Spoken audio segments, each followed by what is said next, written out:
This is my last summer on Sweetgrass Peak. I decided that in April, in the kitchen of the small house I rent in town, standing at the sink with a cup of coffee going cold in my hand. I did not decide it because of Tower 12. I decided it because I am 59 years old and my knees are telling me things I have decided to listen to, and because the district hired a good young woman last season who will do the job better than I did it in my first year, and because 11 summers is enough summers for anyone to spend alone on top of a mountain. Tower 12 was not a factor. I want to be clear about that. Tower 12 has been a factor in my life for so long that it has stopped being a factor, in the way that a person's own heartbeat stops being a factor. It is simply there. It has been there since my second week on this peak, in my first season, and it will be there next summer when Ilse Renning takes over the tower and hears her first evening check-in, and has to decide, without help, what to do about it. That is what I want to write about. Not the anomaly, the handoff. I have been thinking about the handoff since April, and I still do not know how I am going to conduct it. Ilse comes up in the second week of June for her orientation walkthrough, which is a 2-day overlap where the outgoing lookout shows the incoming lookout, the tower, the equipment, the trails, the water source, the weather station, the radio, and the small routines that keep a person sane through 14 hours of daylight in a 15 by 15 room with windows on all 4 sides. In 11 years, I have done 4 orientation walkthroughs myself, always for lookouts on nearby peaks, never for my own tower, because my own tower has never been anyone's before mine. Sweetgrass was reactivated the summer I was hired. It had been closed for 19 years before that. The previous lookout, a man named Aaron Vosk, who took the tower for its first summer after reactivation and quit halfway through, did not do a walkthrough with me. He left a note on the counter that said, "Water pump is temperamental. Don't lean on the north window sash. Everything else is in the manual." Good luck. He had signed it with the initials. I found the note when I climbed the stairs with my duffel bag on my back and my radio on my belt, and no idea what I was walking into. The tower was still warm from him having been in it. I could smell his coffee. I have wondered about Aaron Vosk for 11 years. I have never tried to find him. I think about this often now, as June approaches.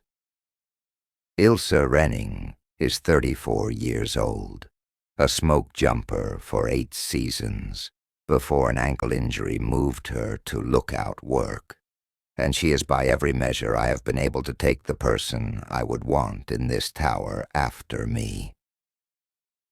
She is disciplined. She is calm on the radio. She reads weather. She does not require conversation, and she is going to spend 2 days with me in this 15 by 15 room, and at some point during those 2 days, at 7:45 in the evening, on either the first or the second day of the overlap, Tower 12 is going to check in, and I am going to have to decide what to say. That is the whole story. That is why I am writing this down now, in the second-to-last week of May, in the kitchen of the house I rent in town, with the tower key hanging on a hook by the door, and my pack half loaded on the couch. Let me describe Tower 12. Not the anomaly of it, the fact of it. I want to try to write it the way I have come to think of it, which is not the way the district communications office would want me to write it. or the way I would have written it in my first season, when I was still trying to solve it. At 7:45 every evening, from the first evening of the fire season to the last, a voice comes through on the district's operational frequency and says, "Sweetgrass, this is 12. Evening check. Weather nominal. Visibility 20 plus. No smoke in the sector. Standing by for tomorrow's forecast." The voice belongs to a woman. I have thought about her voice a great deal. It is a voice in the late 40s or early 50s, contralto, unhurried, with a slight flattening of the vowels that suggests she grew up in the eastern part of the state, but has spent enough time in the West to have picked up the Western rhythm of speech. She does not sound like anyone I know. I have listened, over 11 years, for anyone I have ever heard in person who sounded like her, and I have never found the match. She is not a district operator I have overlooked. She is not a smoke jumper on a nearby crew. She is not, as far as I can tell from the small library of voices I carry in my head after a career of radio work, anyone I would recognize if I walked past her in a grocery store. She is only and completely the voice on the 7:45 check-in. Her radio discipline is perfect. She uses the correct call sequence every time. She waits the correct interval for a reply. She does not clutter the frequency. She does not chat. When I respond, and I do respond, every evening, because that is the arrangement I arrived at with her in my first season, without ever having discussed it, without her ever having asked. She acknowledges my acknowledgement with the standard copy that Sweetgrass 12 out, and the frequency goes quiet for the next 22 hours and 15 minutes until she checks in again. Her weather reports are accurate. I checked this obsessively in my first 2 seasons. I would write down her 7:45 reading, and I would compare it to my own instruments, and to the district's aggregated data, and to the observations from adjacent lookouts, and her numbers were always exactly what they should have been for her stated location. Her location, per her call sign, is Tower 12, which stood for 41 years on a ridge 15 miles northwest of Sweetgrass at an elevation of 7,800 feet, and which was decommissioned when I was a small child and burned to its footings in a wildfire when I was in my 2nd year of college. There is nothing on the ridge now. I have been to it. I hiked up there on my first day off in my 2nd season, before I understood what I was doing, or perhaps in the process of trying to understand. There is a small clearing where the tower once stood. There are concrete footings, 4 of them, arranged in a square, half swallowed by soil. There is a rusted piece of iron in the grass that might have been part of a hinge. That is what is on the ridge. There is no equipment. There is no person. There is no transmitter. There is nothing that could produce a radio signal, and yet at 7:45 every evening, a radio signal comes from that ridge, in a woman's voice with a location tag that matches the concrete footings to within the resolution of the tag itself. Her weather reports, I said, are accurate. What I did not say in my first season, and what I understood by the middle of my 2nd, is that they are not reports of current conditions. They are reports of the conditions that will be present on that ridge at 7:45 the following morning. I confirmed this over 140 consecutive evenings in my 2nd and 3rd seasons before I stopped confirming it. She is, to whatever extent it makes sense to say so. 13 hours and 45 minutes ahead of the rest of us. I want to be careful about how I describe this, because I do not want to sound like a person who has come to a peaceful accommodation with an impossibility. I have not come to a peaceful accommodation with it. I have come to a working accommodation. The two are not the same.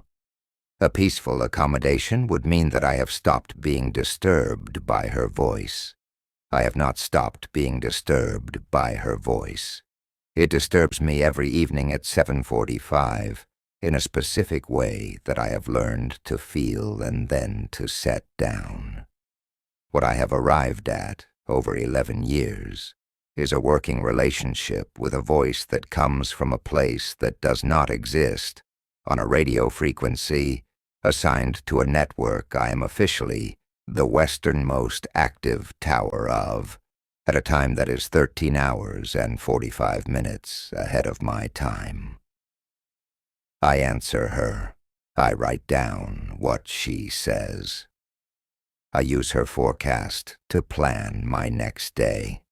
I have used her lightning probability numbers to make decisions about whether to sleep in the tower or in the small cabin below it. I have used her fuel moisture readings in reports I have filed to the district. I have never, in 11 years, told the district that any of these numbers came from her.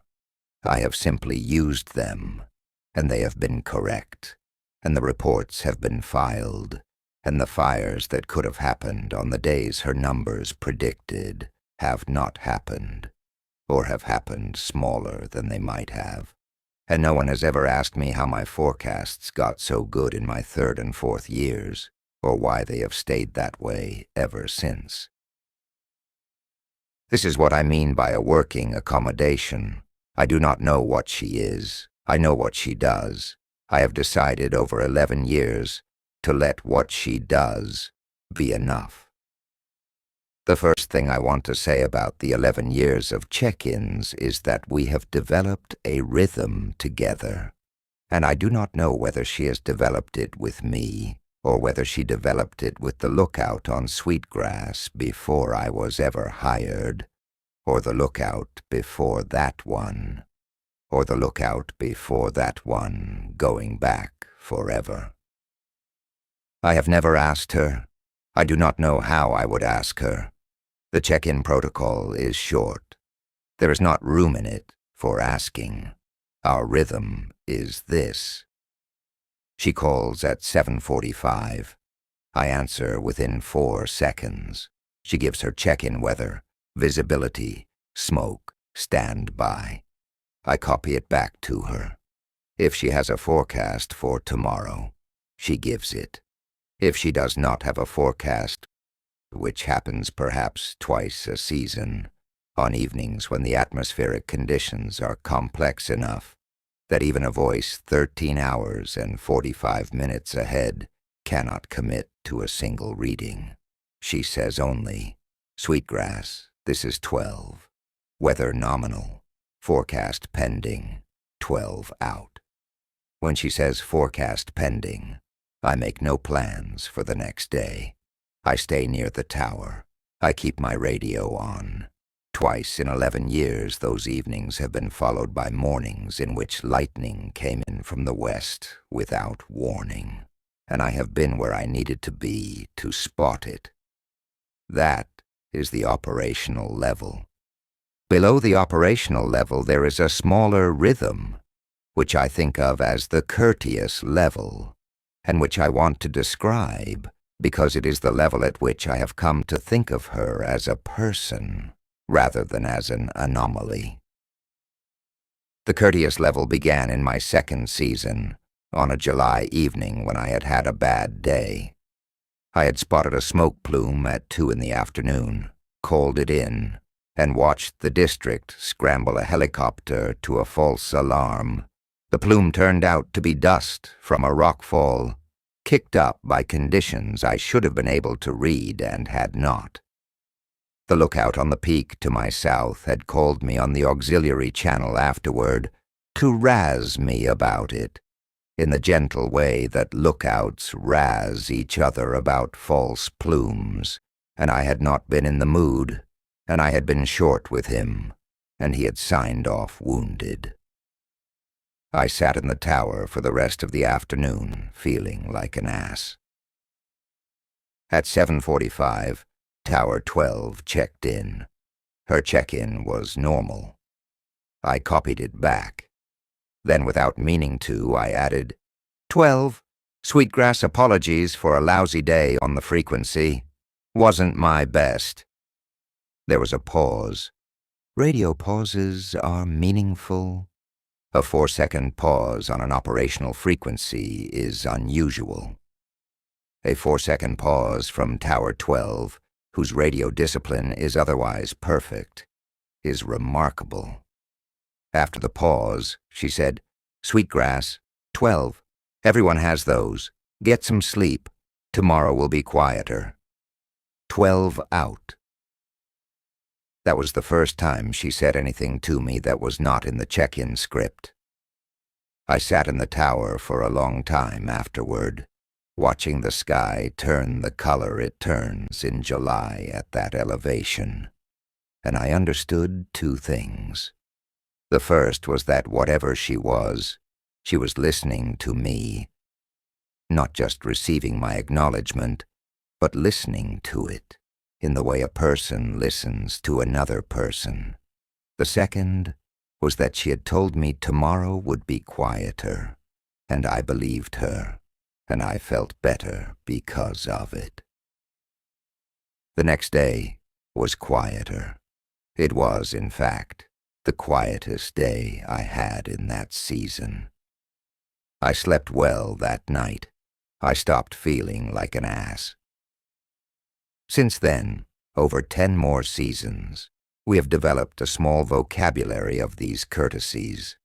On the evening of the 4th of July, she says, Sweetgrass, 12 happy 4th, 12 out. On the evening of my birthday, which is in the 3rd week of August, and which she has never asked me about, and which I have never told her, she says, Sweetgrass, 12 hope you had a good one today, 12 out. She is right about the day. She has been right about it for 9 consecutive years, since the first year she said it, which was my 3rd season, when I turned 50 and did not particularly want to think about turning 50, and had been sitting in the tower ignoring the day.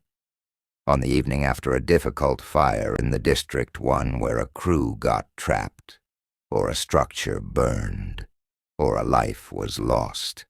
She does not add anything to the check-in, but she waits an extra beat before her 12 out, and the extra beat is a form of acknowledgement I have come to recognize.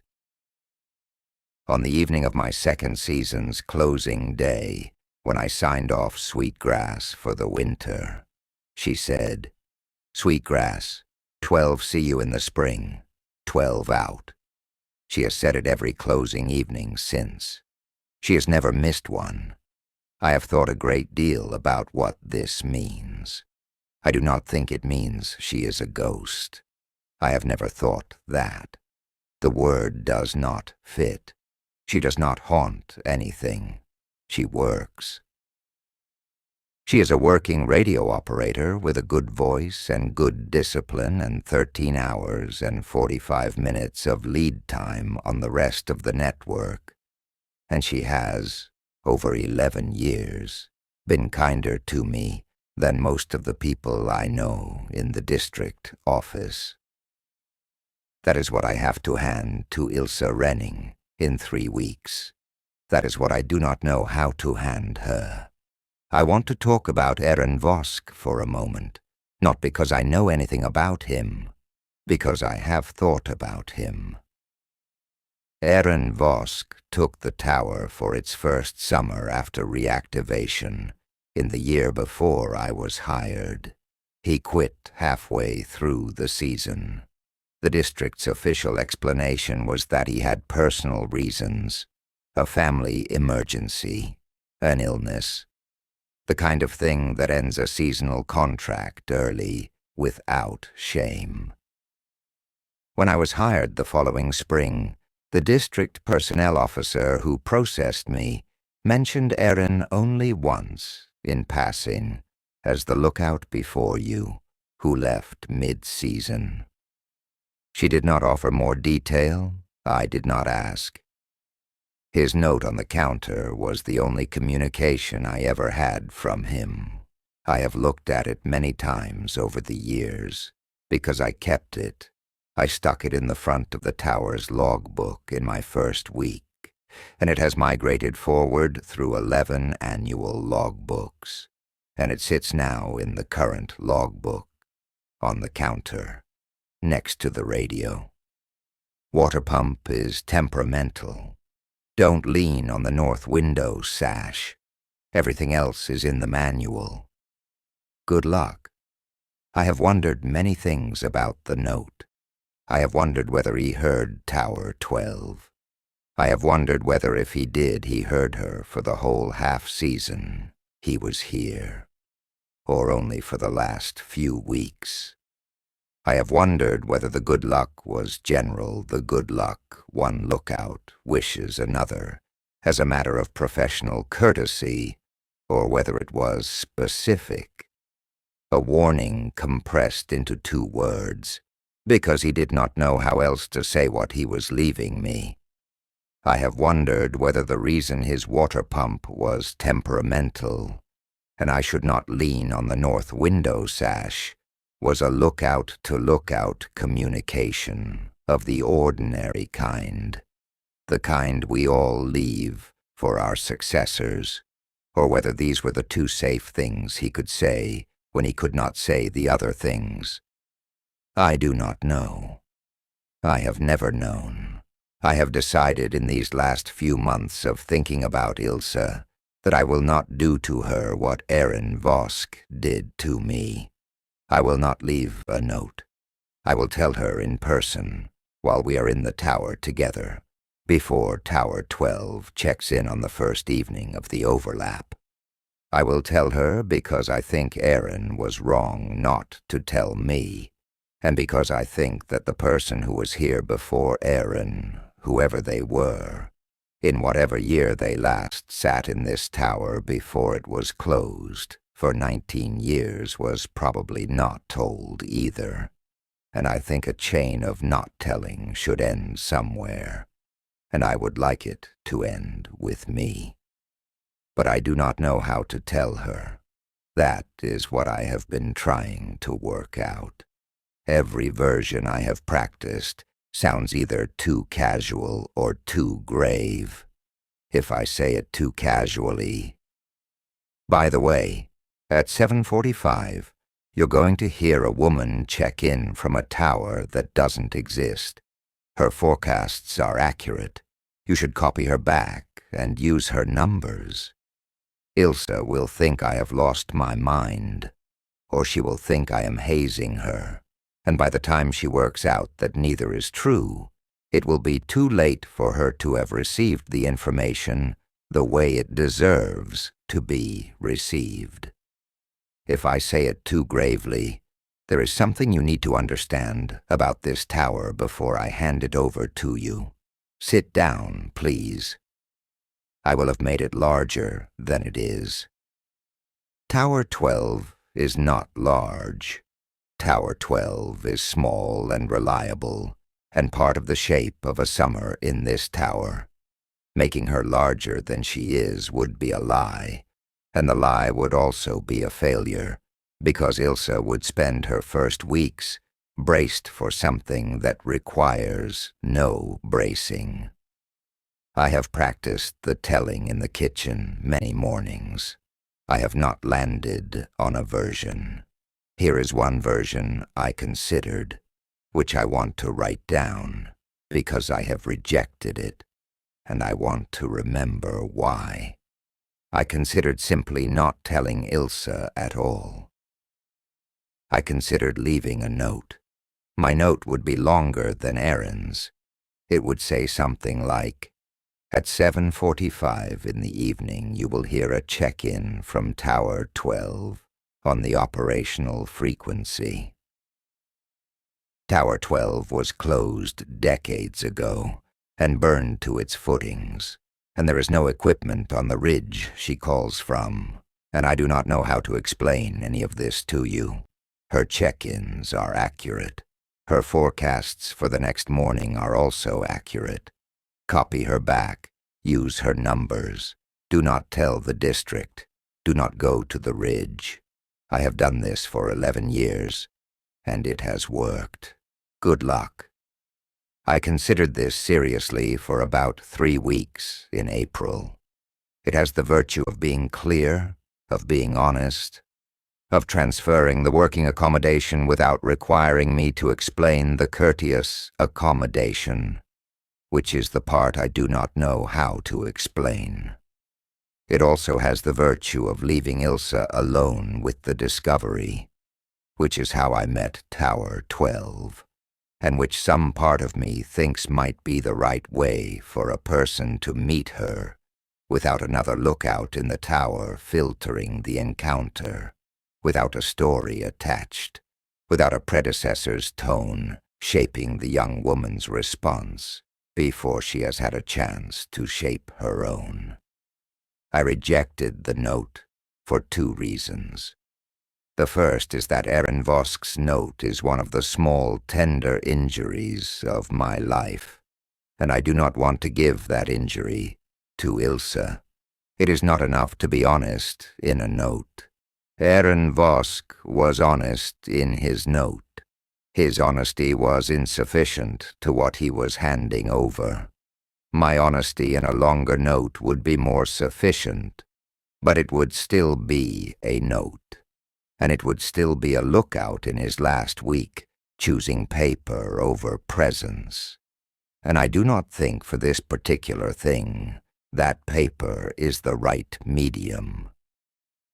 The second reason is Tower 12 herself. I keep coming back to this. Tower 12 has, over 11 years, treated me as a person. She has said Happy 4th to me on the 4th of July. She has said, see you in the spring on my closing evenings. She has, in her own oblique and disciplined way, been present with me through 11 summers. If I leave Ilsa a note instead of being present for the handoff, if I let Ilsa hear that voice for the first time alone in the tower, with only a piece of paper and a set of instructions, then I will not have paid Tower 12 the courtesy she has paid me. I will have used her over 11 years, and then walked away without introducing her to the next person, the way one might walk away from any working colleague after 11 years of working together. That is a strange sentence. I know it is a strange sentence, but it is what I have arrived at. And I want to write it down, because I want to say it plainly, at least once before I have to say it to Ilsa. Tower 12 is my colleague. I have worked with her for 11 summers. I'm going to introduce her to my replacement. Ilsa arrives on the 2nd Wednesday of June. I know this because she sent me a letter, a real paper letter, in an envelope with a stamp 3 weeks ago, confirming her arrival date and her intended pack list, and asking whether there was anything I recommended she add. Her letter was 2 pages long, handwritten, in a careful, legible cursive that I liked immediately. She asked good questions. She asked about water storage capacity, about the temperament of the propane stove, about the number of blankets she should bring given the tower's insulation, about the condition of the outhouse. She asked, near the end of the 2nd page, whether there were any local features I recommended she familiarize herself with on the walk through, any specific sight lines, any peaks whose profiles she should learn. any landmarks that were useful for orienting reports. I have been writing her a reply for 2 weeks. My reply is now 4 pages long.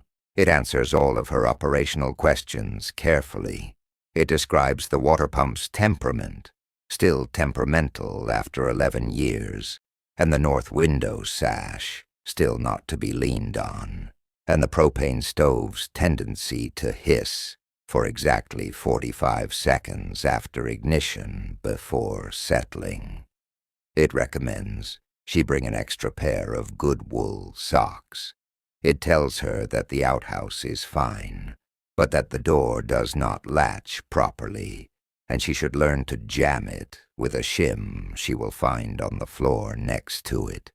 It tells her which sight lines matter the notch between the 2 peaks to her southwest, which is the only place lightning strikes can hide from her.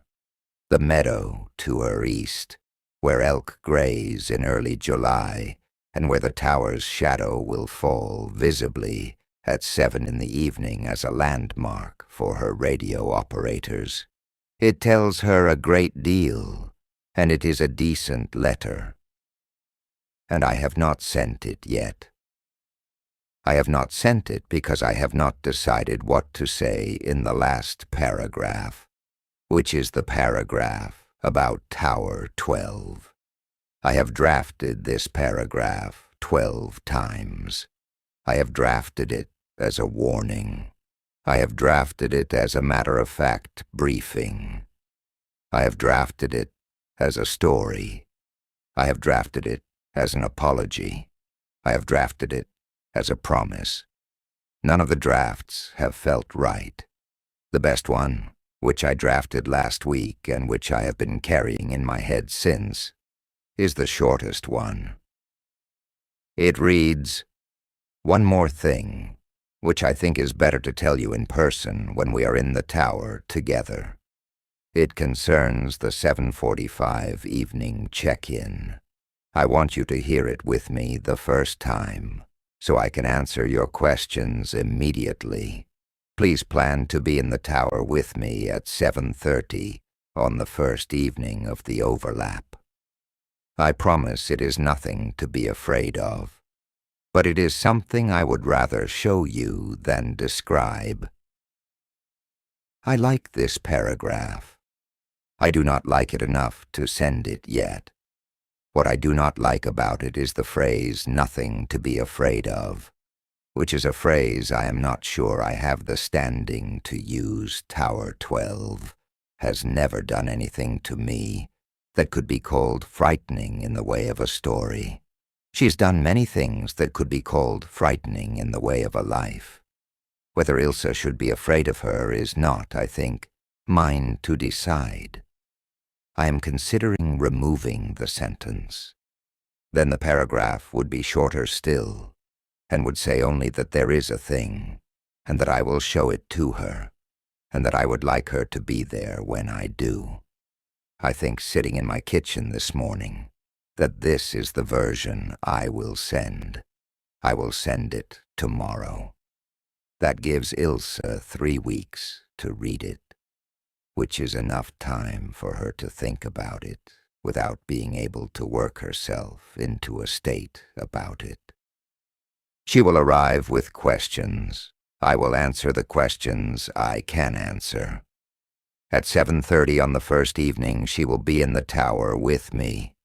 At 7:45, we will hear the check-in, and then we will see what happens. I want to write down, before I stop for tonight, what I hope will happen.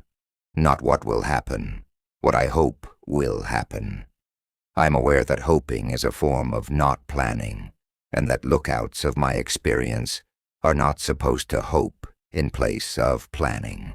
I am doing it anyway, because I want to have said, at least to this piece of paper, what I would like the handoff to look like.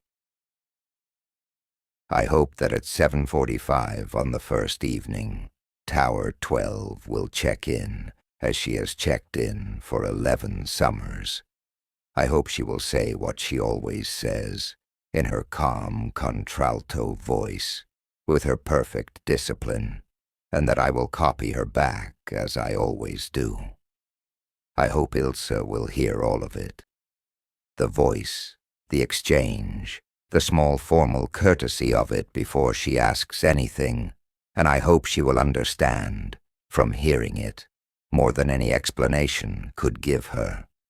I hope, then, that when the frequency has gone quiet again, and the evening has resumed its ordinary shape, I will be able to say to Ilse the true things that I want to say, which I have been trying to arrange in my head for months, and which I will not arrange perfectly, and which I will therefore have to say imperfectly. I want to say, that was Tower 12. Tower 12 was closed and burned decades ago, and there is nothing on her ridge. She checks in every evening at 7:45. Her weather reports are accurate. Her forecasts are for the following morning, which means she is speaking to us from 13 hours and 45 minutes ahead. I do not know what she is. I do not know why she does this. I know that she has been kind to me for 11 summers, in her own small, careful way. I have used her forecasts to plan my days and to file better reports than I would otherwise have filed.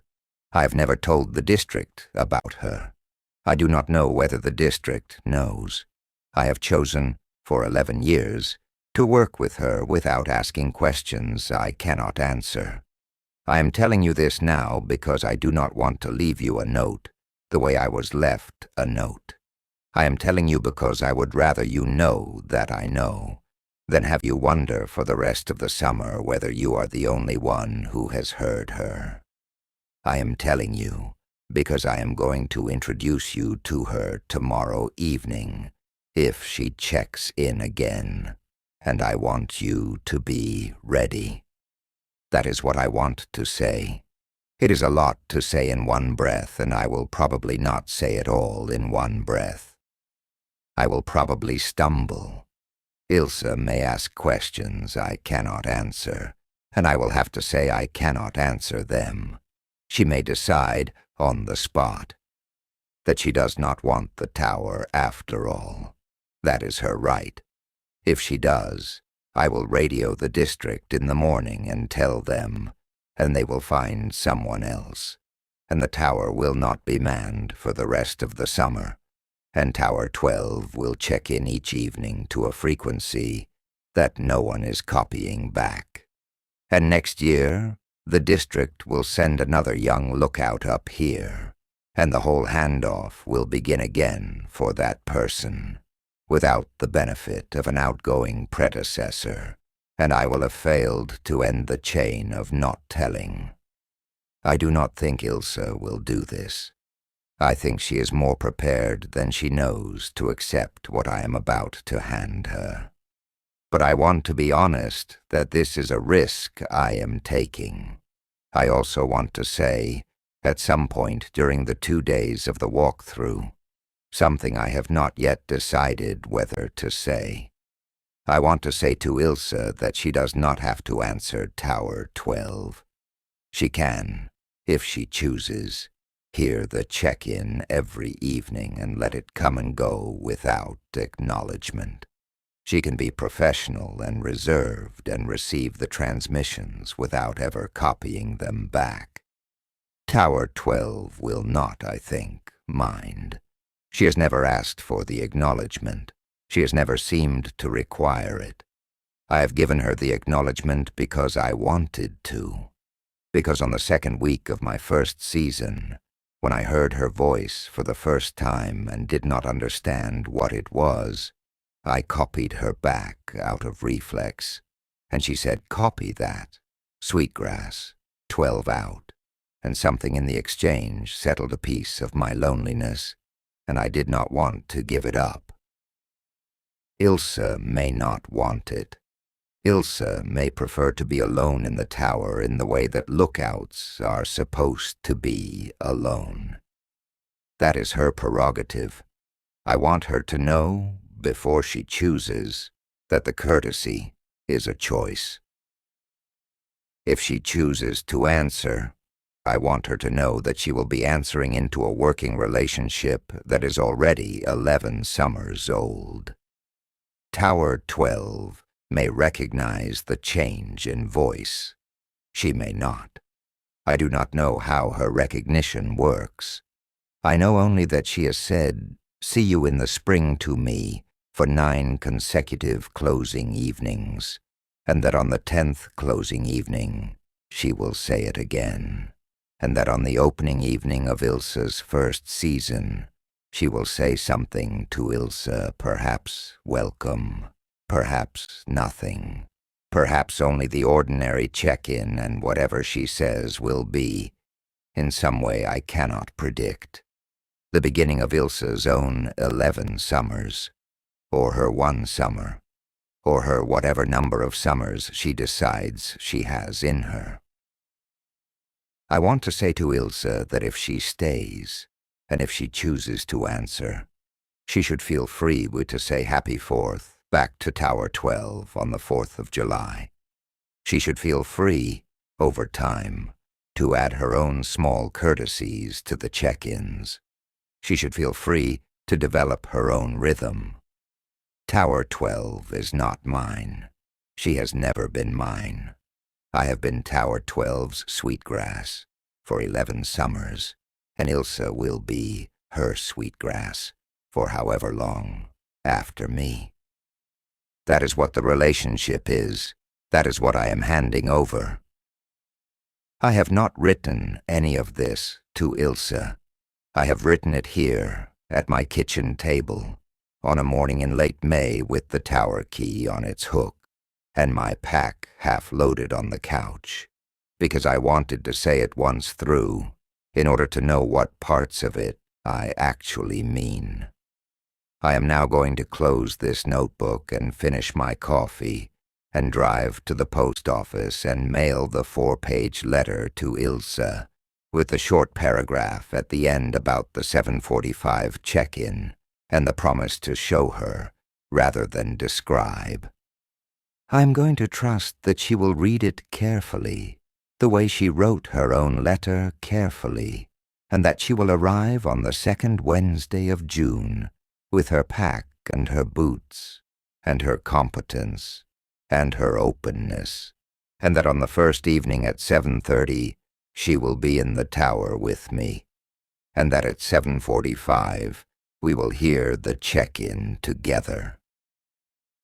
If Tower 12 does not check in that evening, if for some reason the 11-year rhythm breaks precisely on the evening I have planned to introduce Ilsa to it, I will tell her the story anyway.